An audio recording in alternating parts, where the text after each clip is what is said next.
Hello again, everyone, and welcome to our communication-centric podcast, Can You Hear Me? I'm Eileen Rochford, CEO of the marketing, strategy, and public relations firm, The Harbinger Group. And I'm Rob Johnson, former TV news anchor and currently the president of my own communications consulting firm, Rob Johnson Communications. For those of you who are tuning in for the first time, we thank you and we welcome you. And for those of you who are return listeners, you know that Eileen and I talk about what we believe are some of the most important communications issues of the day. Episode 9 today will be dealing with another such issue, especially with the professional uncertainty of the COVID world. We're going to call it Communicating the Future of the Workplace. So in our Research for Each podcast, Rob and I enjoy reviewing and pulling from different sources. And one such source that caught our eye this time was an article on CNN.com. It was called "The Pandemic Changed the Way We Work. 15 CEOs weigh in on what's next." There was so much pertinent information there as it relates to this discussion. And the big takeaway, not surprisingly, the biggest takeaway, the most significant change coming to top companies is the flexibility issue. So commuting 5 days a week to the workplace for many companies is just going to be a thing of the past. That's clear. Yeah, no question about that. In fact, Eileen, Jane Fraser who's the CEO of Citi, said, quote, "Most of us will be on a hybrid schedule that requires us to be in the office at least 3 days a week. Hopefully, this flexibility can keep the doors open to people who have traditionally found it difficult to maintain a career in our industry." And Drew Houston, CEO of Dropbox, said, "I see the 40-hour office work week, an artifact of factory work, finally becoming a thing of the past. Employees will escape grueling commutes and gain more control over their day." That has to be news to the ears, Eileen, of so many workers who are seeing a shift in CEO attitudes. Good news for sure. My gosh. Yeah, that grueling commute aspect of work life has never been anyone's favorite part, as far as I know. I mean, maybe I'm making a gross generalization there, but sure. No, but I think people also understand too that they have so many more hours in the day to be productive. And when COVID first hit and everybody's working remotely, I think it was a real eye opener for a lot of people. And so when people said, "Hey, when are we returning to the norm?" You say, well, we're not returning to the norm. And now the longer we have gone through this process, I think it's clear that this is the new norm. And not having to do that commute all the time, I think is something that people are really going to embrace. And quoting what Jane Fraser was talking about, with the flexibility issue, I mean, this is a huge factor when it comes to a lot of things, and this is the wave of the future. I don't think there's any doubt about that.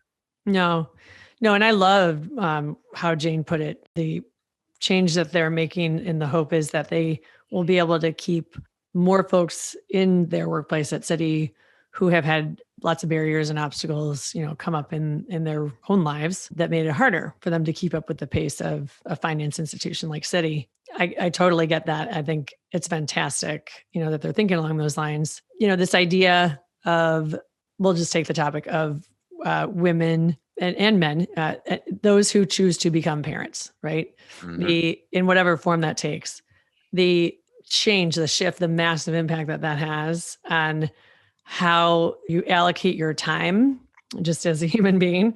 And you make decisions about, boy, can I keep up with a career like that? Do I want to keep up with a career like that?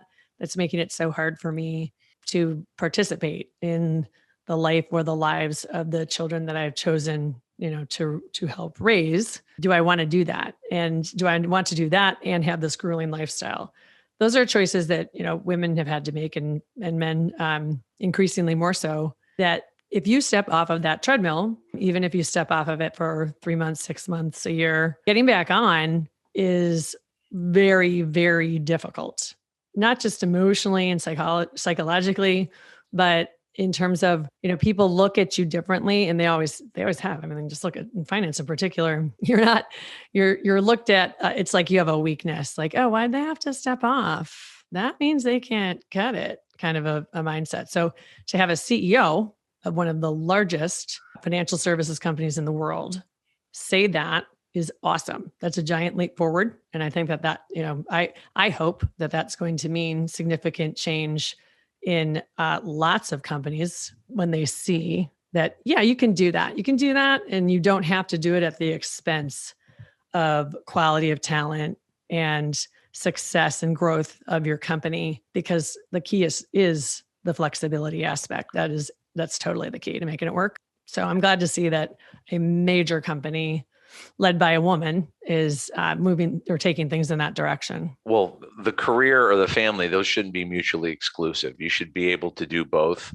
And what you're also doing with that is you're expanding the talent pool dramatically, because people who didn't feel like they could do both are now in a position to say, I think I can do both, especially with this flexibility issue taken care of. So all of a sudden, your workforce, the people that are in your employ, you're going to have a lot more talent available than you once did, because those people that may have felt like I can't do both now can do both. And to have a leader like Jane Fraser say, this is the new norm, I think is incredible. Absolutely. So I get it. Like, not every industry can do this, right? This flexibility thing doesn't apply as easily to every industry. Knowledge workers certainly have a much straighter path to incorporating flexible work schedules, flexible, locales of work versus lots of other industries.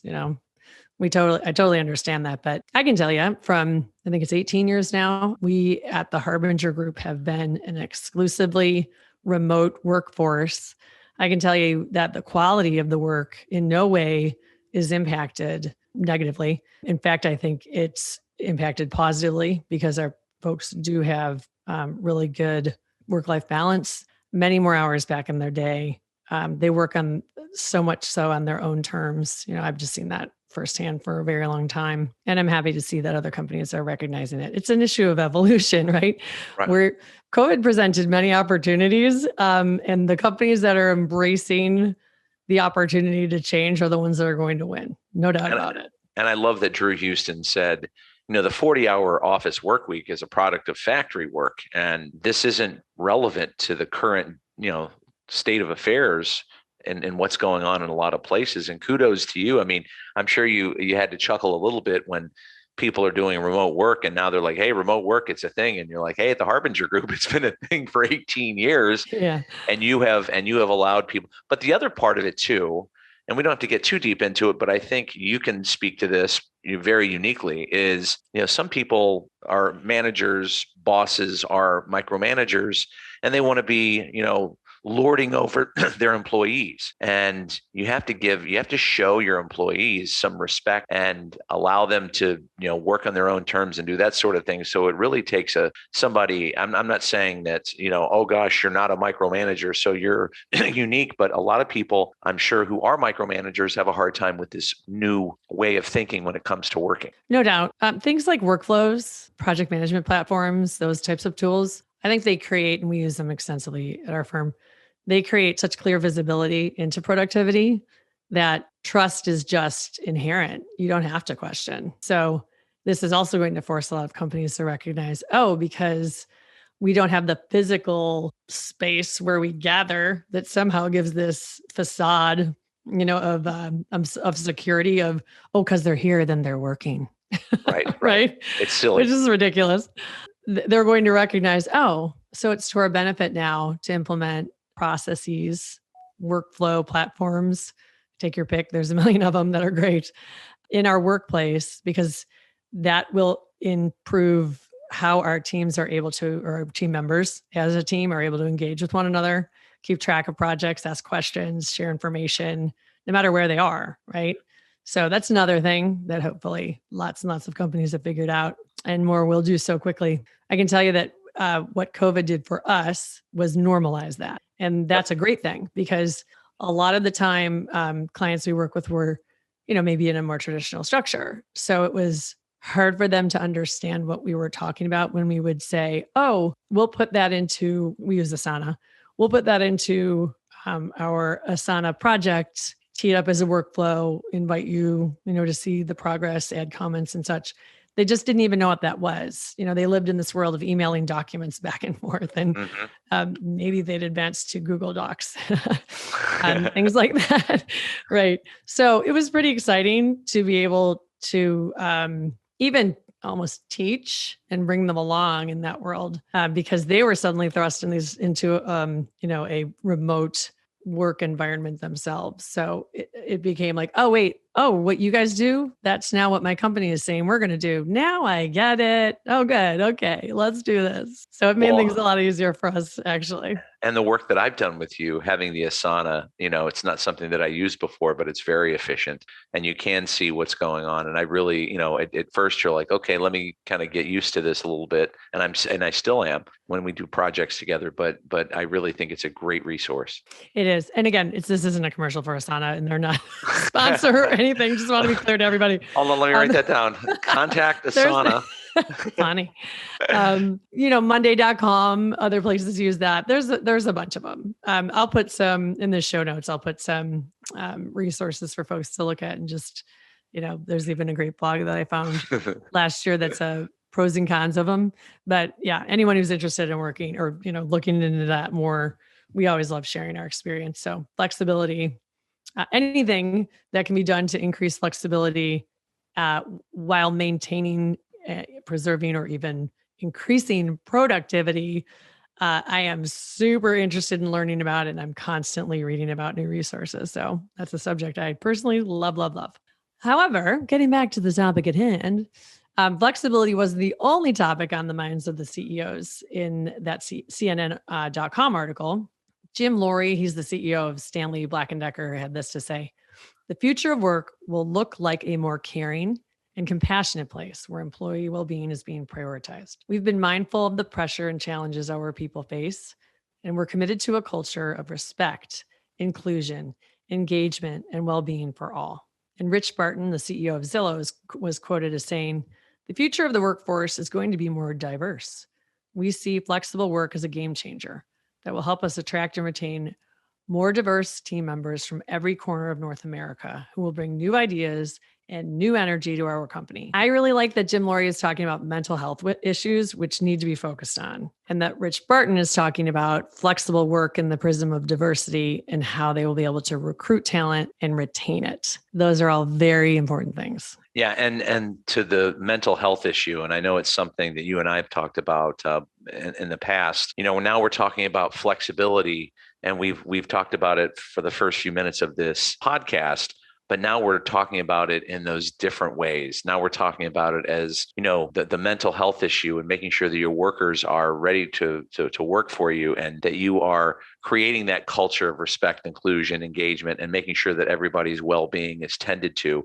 Because I think, and I don't want to paint with a broad brush here, but a lot of places in the past would just be like, just do your work, get it done, be productive, period. And now it's like, to get all of those things accomplished, we need to make sure that we're tending to other issues on the other end for our employees. And really, we were talking about, when Jane Fraser was talking about, and you were talking about it, Eileen, about having more women in the workplace, people that feel like they can, contribute and they can do both. And now Rich is talking about it in diversity, which I think he's talking about more women, but he's also talking about different people from different parts of the country that will be able to participate in the process, and they will have a diversity of ideas as a result of it, which that's a win-win as well. It is. The mental health issue, let's just pause on that one for a sec. How companies are approaching that is really interesting. I've been tracking this pretty carefully. I've seen a number of instances where companies are baking in just mental health days. Now, that doesn't create mental health, but it can send the signal to the workforce that we're adding additional days away from the office for you that are labeled for mental health, because we recognize that things are tough and we work really hard and everyone needs to recharge. It says that the company wants you to take care of yourself. I think that it's almost the symbolism of that gesture is very potent as I see it. So that's one thing that companies can consider, is giving mental health days, and not to be tacking them onto vacation time. They're not for that use. They're literally for the purpose of reset, recharge, make sure, you're okay, right? You're just not off balance. Now, one thing I'll say about that as an employer myself is I'm actually considering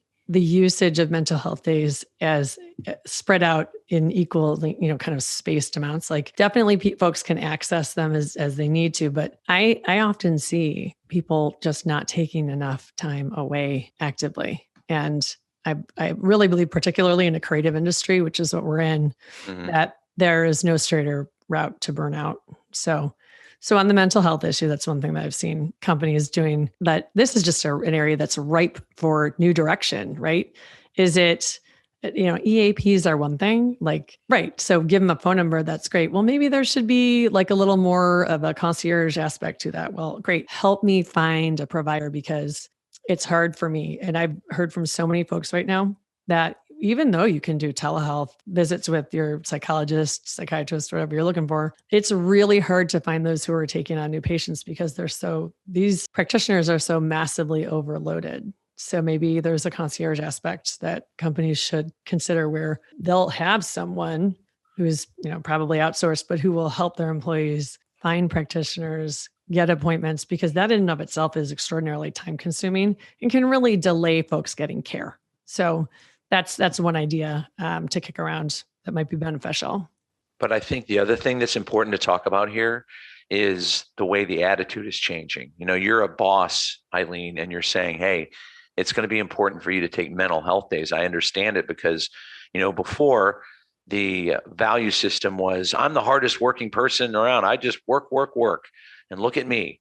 And now, and I think because of COVID, not a lot of good came out of it, but as it relates to this issue, all of a sudden you're having people that are saying, no, this isn't a priority. Your mental health does matter. And it is okay to take a personal day. It is okay to need a reset. You're absolutely right. I'd like to see more companies talking about that and more leaders in business talking about that externally in a vocal, louder way myself. I definitely think that it's, I read about it. You read about it too, Rob.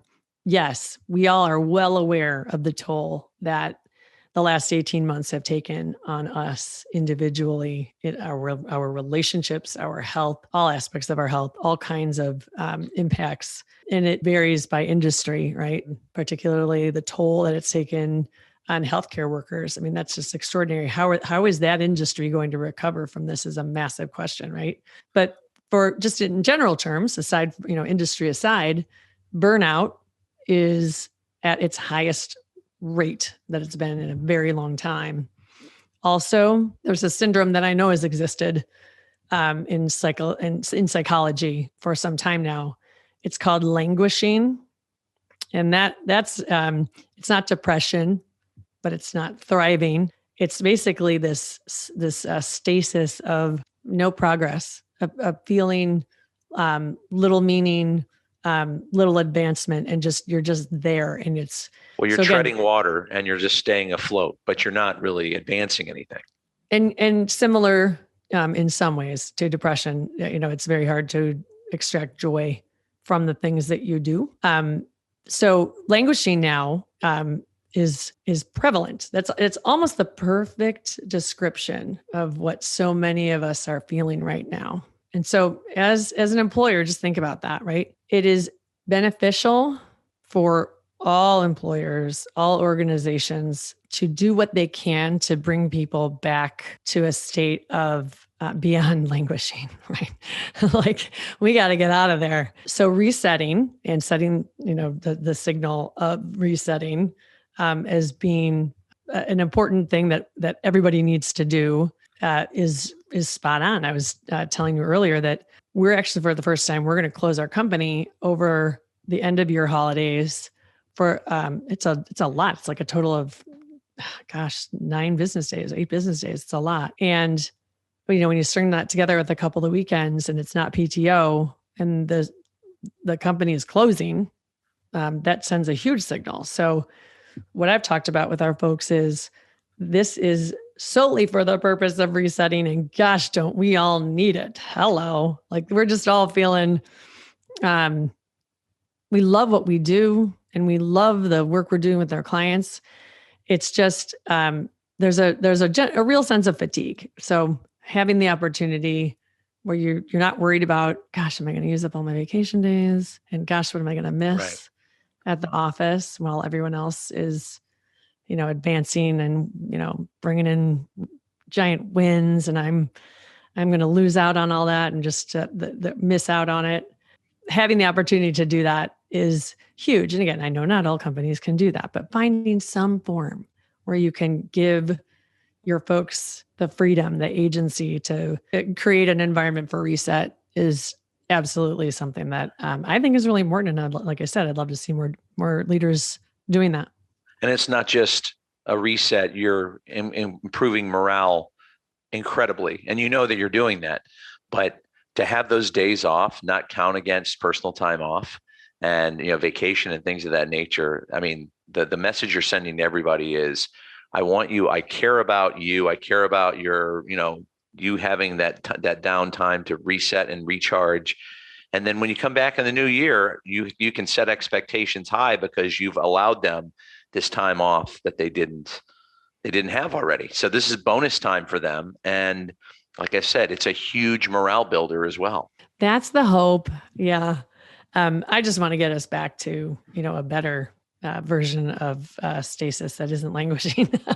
Yeah, that's what we're going for, folks. But that's how you do it. Okay, so we're going to take this CEO feedback issue down a different path right now. According to recent research by KPMG, only 21% of CEOs plan to downsize or have already downsized their physical footprint or office space because of the pandemic and the changing work habits. The year prior, 69% said they would do that. However, these bosses are prioritizing flexibility. 51% of CEOs are recognizing the quickly evolving future of work demands, as we've been talking about, and will be looking to invest in shared office spaces to allow for that increased flexibility. Now, just 14% of those asked at the beginning of the year said that would be the case. So that's a significant uptick that the CEO, and in other words, the CEOs are getting it. They're saying, hey, this is changing right before my eyes, and I need to respond to it. And finally, on this front, 42% indicate they're going to look to hire talent that works predominantly remotely, seizing the opportunity to expand their reach into a wider pool of talent, and you don't have the expense of moving them as well. And that kind of is dovetailing off of what Rich Barton was talking about too, is finding those people from all over the country that can be additive, that can give that input, and they can have, you have diverse voices, but also, your talent pool is much larger now. And we've been, talking about that in various ways so far, but this is another take on that whole idea. That all represents just a whole bunch of change, doesn't it? It does. When you think about it, in terms of both running an organization, but also communicating with your customers or your clients, all those things are going to be impacted by this whole bunch of change. So that's something that I think all of these business leaders who are evaluating these situations need to incorporate into kind of their plan, evaluating how equipped are their people internally to work together effectively in remote situations. What type of training might they introduce to make it possible for all team members, whether they're fully remote, whether they're hybrid, whether they're in the office, able to communicate and function together productively. That's a whole big thing, if you ask me. Again, my team's been doing that for 18 years. So we had to figure out long before others, how do you communicate effectively when you're hardly ever in the same place, but you're constantly working together, in a virtual setup. Many of these organizations have never, other than the time, during COVID, when it was very high pressure, and basically what everyone was trying to do during that period was stay alive. Let's in various versions, metaphorically. So there's a different psychology when you're just trying to do the work and put the things in place that you need in order to be able to do work, versus, okay, we're choosing to be this way now. So what is the best version of us in this multi-structured setup? And like I said, I think evaluating how equipped are team members, how equipped are managers, how equipped are the leaders, of business units and in the C-suite to communicate in this very differently structured way, and to still be great, right? So there's a lot of auditing of skills, I think, that need to be going on. Things like, I really admire one of the organizations we work with. They train their apprentices using the four lenses training, where it involves self-evaluation, peer evaluation, a lot of personality type quizzes, and you get a great picture of, why do I react the way that I do?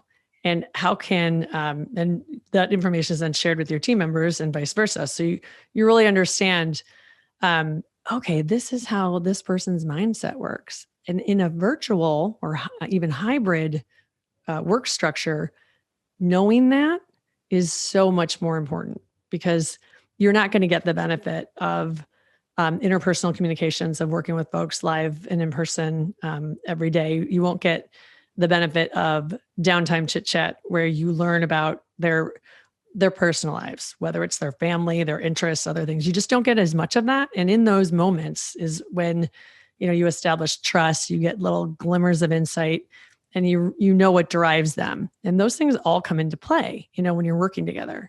So personally, I think there's a lot of training, support, coaching, aspects of communication that organizations need to be thinking about as they're weighing these choices. It's not just black and white. Boy, do we want to get rid of our office? Boy, do we want to be virtual? You know what I'm saying? Oh, I think you're bringing up a great point here too, because the issue is, when I worked in the office, I could always pass, the boss or whoever it is in the hallway and engage them in conversation.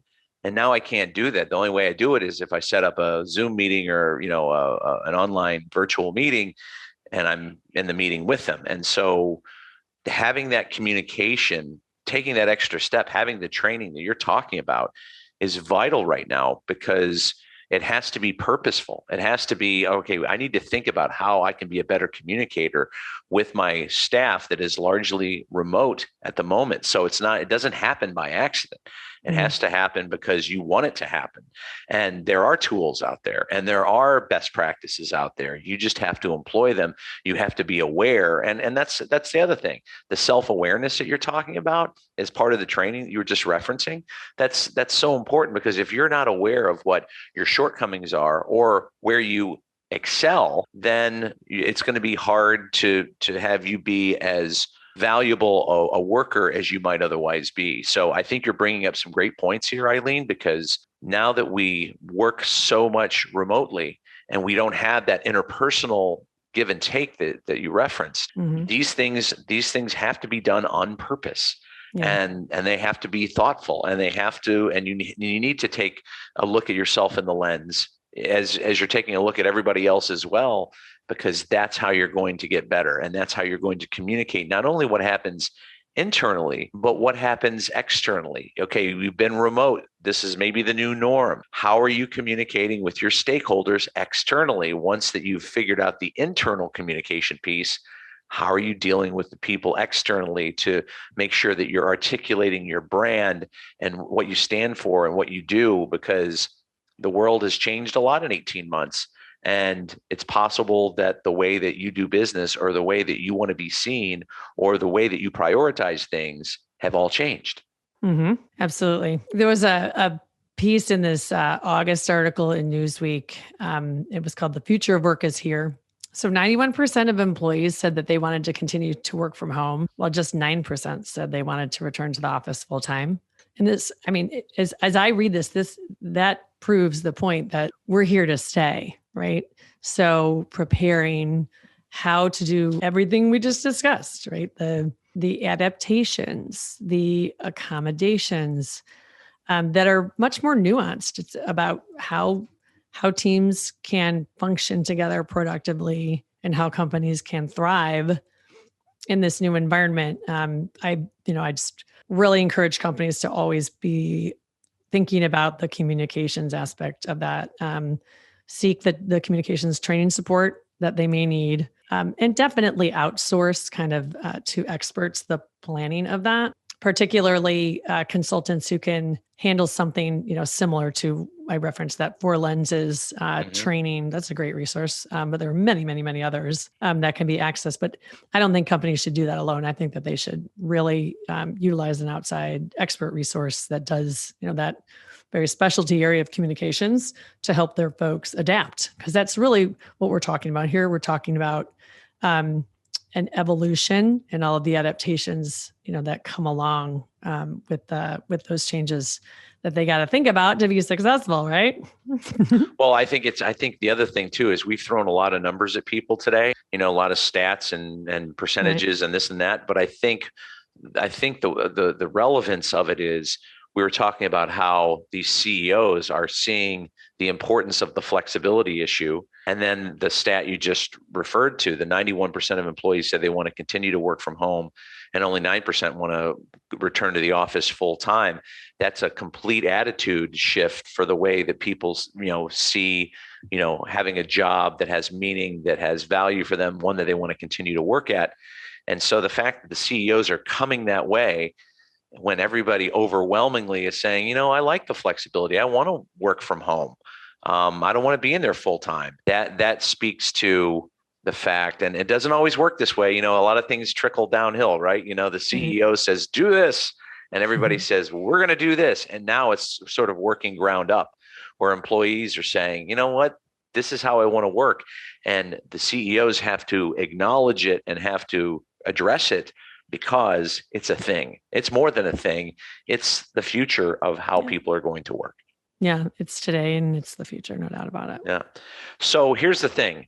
If you are a company, though, that is used to dictating when and how your employees work and feel that it's work from the office or bust, that same Newsweek article you just referenced, Eileen, goes on to say businesses that thrive on longstanding practices, shared employee values, and unspoken rules have their work cut out for them in a hybrid environment. And we were touching upon this a second ago. 26% of Americans are already planning to look for a new job that caters to their post-pandemic hybrid work needs. This trend is especially strong among millennials.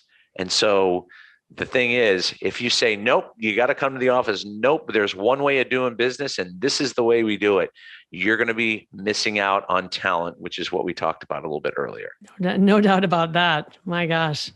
And the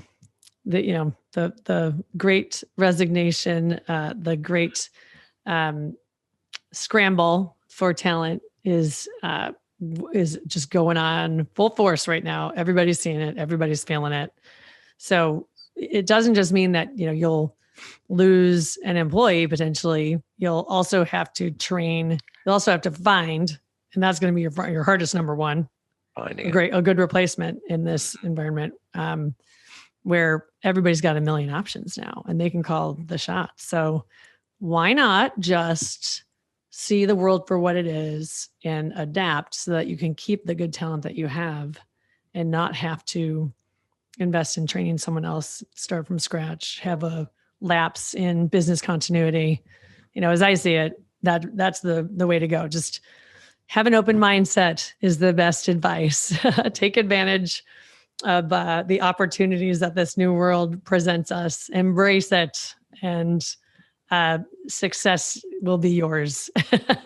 Well, the other issue too is not only you're going to have to hire somebody, train them, and take all the time to do that, but if somebody left your firm because of your inflexibility, then it's going to be even harder for you to find somebody than it would be knowing what the shifting attitudes are. It's going to be harder for you to find somebody to fill that position, because if people are thinking this way now and you say, nope, we're all in the office 5 days a week, that's just how we do it, and I'm not flexible on that at all, you're going to be even less attractive to people that would maybe want to take that job. So it might be a good job. You just don't want. So the issue is, it might be a great job. It might be challenging. It might be good pay and all of that. But if you are not looking in the mirror and seeing the way that attitudes are changing, then that's going to be a really hard job to fill. And just paying more money may not do the job. No. And it doesn't guarantee a cultural fit, all kinds of things. Yeah. There's so much wrapped up into that. So Well, we've been talking a lot about what work will look like, what work looks in the future, that is, and what it looks like right now, that is. um, we saw a piece recently that talks about changing the way we work in general. In this New York Times guest essay by Dr. Jonathan, I think it's Malisic. I would say Malisic, yeah. Yeah. It was titled, "The Future of Work Should Be Working Less." He writes, when millions are returning to in-person work after nearly 2 years of mass unemployment and working from home, the conventional approach to work, from the sanctity of the 40-hour work week to the ideal of upward mobility, led us to widespread dissatisfaction and seemingly ubiquitous burnout, even before the pandemic. Now the moral structure of work is up for grabs. And with labor-friendly economic conditions, workers have little to lose by making creative demands on employers. We now have space to reimagine how work fits into a good life. Pretty interesting. It is interesting, and the employer just shared that little piece of that guest essay with us. What do you think about that? I mean, it's like, well, you're already instituting it with these days off around the holidays that don't count as vacation or personal time off. So you're already. It sounds like you're already embracing it to a degree with your workforce. Yeah, I like to believe, and this is what our folks tell me, that we do have a lot of trust here at our firm, because you never have to wonder about someone's contributions to the organization, or are they working those 40 hours you're supposedly paying them for? When it's evident that the goals are being met, not only is work getting done, but is the work meeting the goals that were identified by the client at the onset of the project. And when those goals are being met, when they're being exceeded, when new ideas are regularly being injected into the work that you're doing, the answer is, why do I care if they're working 40 hours? Right. What I care about is if they're working too many hours and they're bordering on burnout. That I care about, right? So his idea of working less, I believe that efficiency leads to greater productivity, which leads to having to work less. That, somewhat, overused idea of work smarter, not harder. We work hard here. I don't mean that we wear that as a badge of honor. What I mean is we work hard to work well and be smart and do great stuff that doesn't get measured by how long were you in the office, or how long did it take you to do something, or how much more above and beyond did you go than me or whoever, right? I think that's just a ridiculous concept. I believe that, frankly, my whole life. So I'm a proponent of the idea of working less. I think that, as many have said in these articles that we've been sharing and that we read, knowledge work does not equate to the structure of the factory hours and production, output goals. It's totally different. And how we fell into that, I'll never know, other than it made it easy, to measure. I think originally, the 40-hour work week was created to save people from working too much, if I recall, and unions had a lot to do with that, right? And that was a good thing for many, many, many, many workers 100 years ago. And in many ways it still is.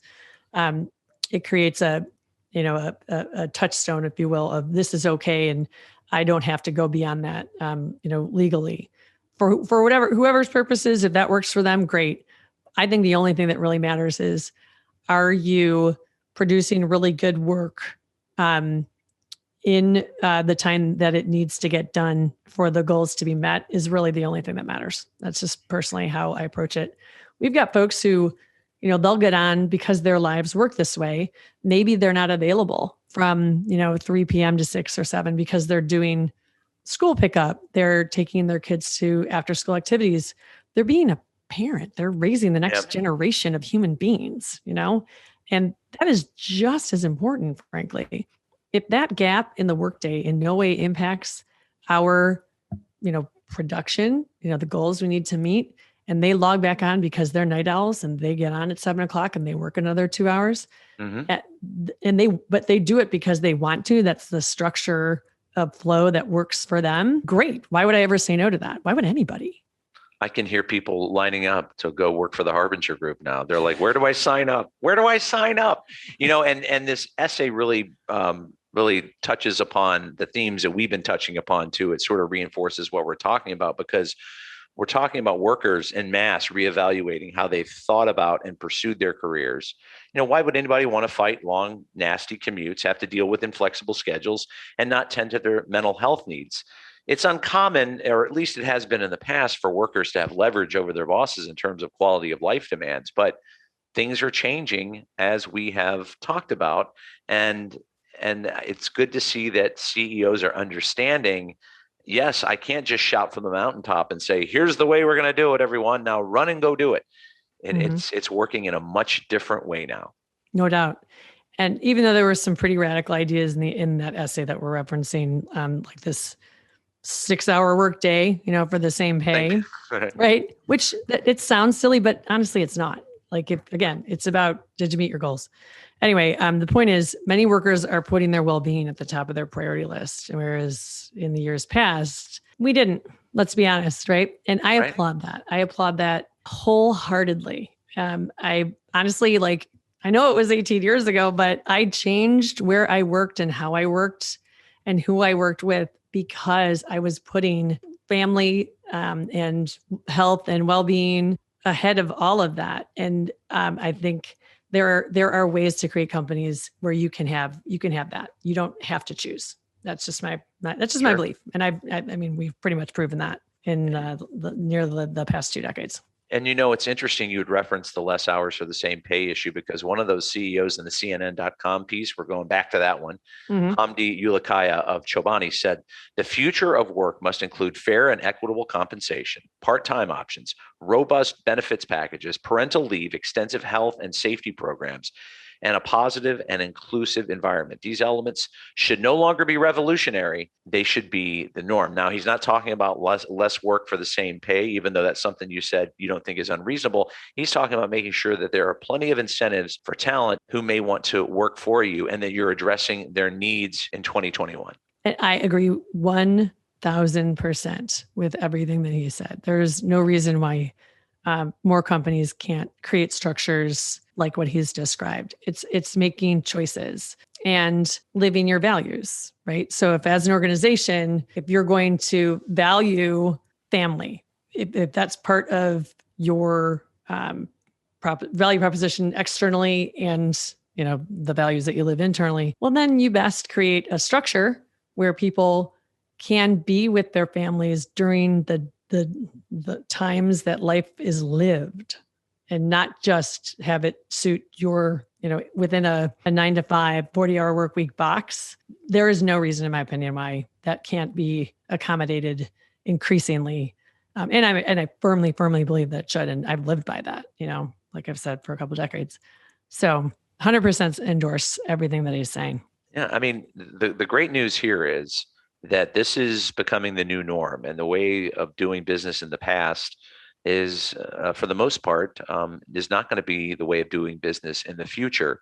And the fact that leaders of companies are understanding this, and that are embracing it, and aren't, thumbing their nose at it, I think is tremendous progress. And it is indicative that they're paying attention, they're hearing the needs of their workforce, and not only hearing those needs, but putting into practice ideals and processes that are going to make them efficient workers who are going to run through a wall for you if you're respecting their unique needs and the needs of the current worker.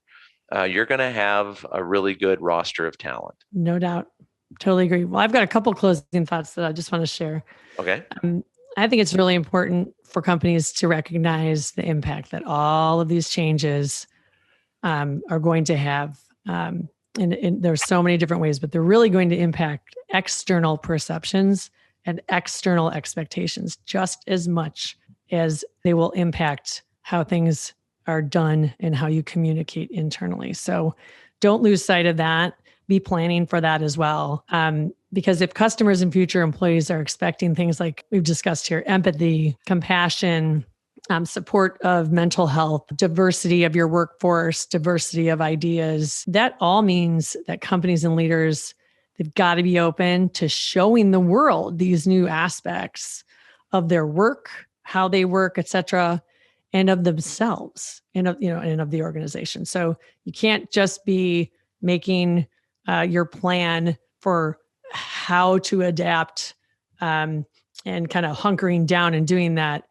In today's world, there is no such thing as, a silo or a vacuum. Everybody expects and can find out so much about you, right? Mm-hmm. So just keep all this in mind and recognize that you got to have that 2-track, right? You need to address all this internally and handle all of the communications, repercussions, implications, adaptations. But you've also got to be thinking about, okay, how do I keep up with making sure that what we're doing is known outside? So that's my significant closing thought for today's discussion. Yeah. And my closing thought is sort of putting a bow on a lot of this. And that is to say, this is the new norm. If you're waiting for the way it was to come back, it's not. And to see some of these numbers bear out the fact that the CEOs understand this and that are addressing this issue on a regular basis is very important. So my thing is, we're not returning to the way it was. This is the way it is now. And if you're already on board, good for you. And a lot of CEOs are. And if you're not on board yet, you're going to be missing out on talent. You're going to be missing out on having the most productive workers. And you may not be as good a company as you once were. That's my final thought. Great. Good thoughts. Right on. Totally with you all the way. So that's it for another episode of Can You Hear Me? I'm Eileen Rochford, CEO of the Harbinger Group. And I'm Rob Johnson of Rob Johnson Communications. We hope you will join us next time, and we thank you for joining us this time. And you can listen to us anywhere you get your podcasts, Apple, Spotify, Google Podcasts, and more. Take care.